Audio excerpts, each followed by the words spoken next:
Take off with caution, no GPS. Wala pang H dito, ibig sabihin hindi pa tayo pwedeng lumipad. Hindi pa pwedeng lumipad pag wala pang GPS. Lumipad siya pero hindi risky, kumbaga.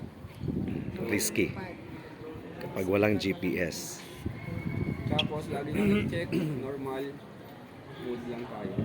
So ayan na, nakadetect na siya. 4, 5, nagka-count na siya. Okay. So ayan tayo ng drone.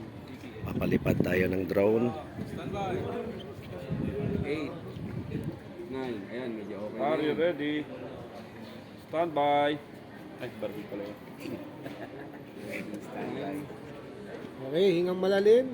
Ba yun, sir? Magagalaw. Huwag gagalaw. 12,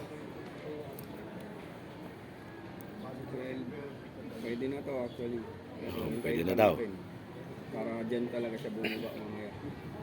Yan din siya, sir, bababa. Medyo malayo lang. Hindi siya, walang ano na doon siya sa kabila malaglag. Tignan natin. Pwedeng lumayo. Tignan natin. Sayang ang 100,000. 990. Tignan natin kung accurate talaga yung GPS niya. Pero since GPS lang siya, so merong deviation ng error. Pwedeng malaki, maliit.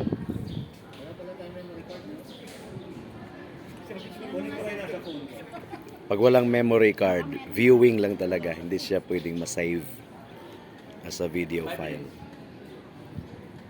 Baka meron dyan. So, tingnan natin yung setting din, yung control. Tingnan din natin. So, usually wala ka na naman gagalawin.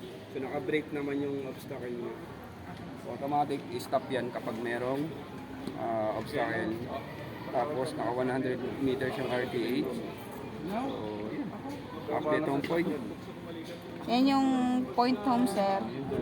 Kailangan talagang pindutin niya, sir. Automatic na siya dyan. Para lumabas yung next video. Pero since paliparan mo natin ang konti, para update yung home point niya. Check complete. Ayan na, ayan na.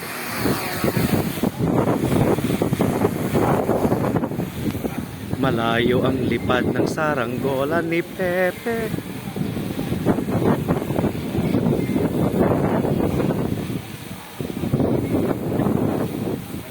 Gaano kataas ang kaya mga abutin? Matayog ang lipad ng saranggola ni Pepe. Matayog ang pangarap ng matandang bini.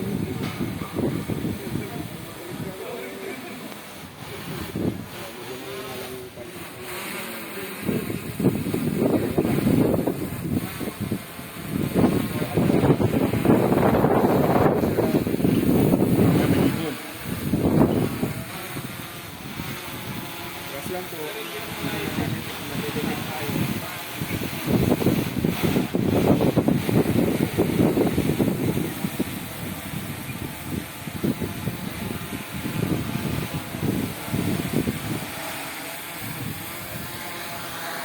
So ayan, in-update ko lang yung home point. Lumabas na yung tapos kulay white na yung GPS niya. May nakalagay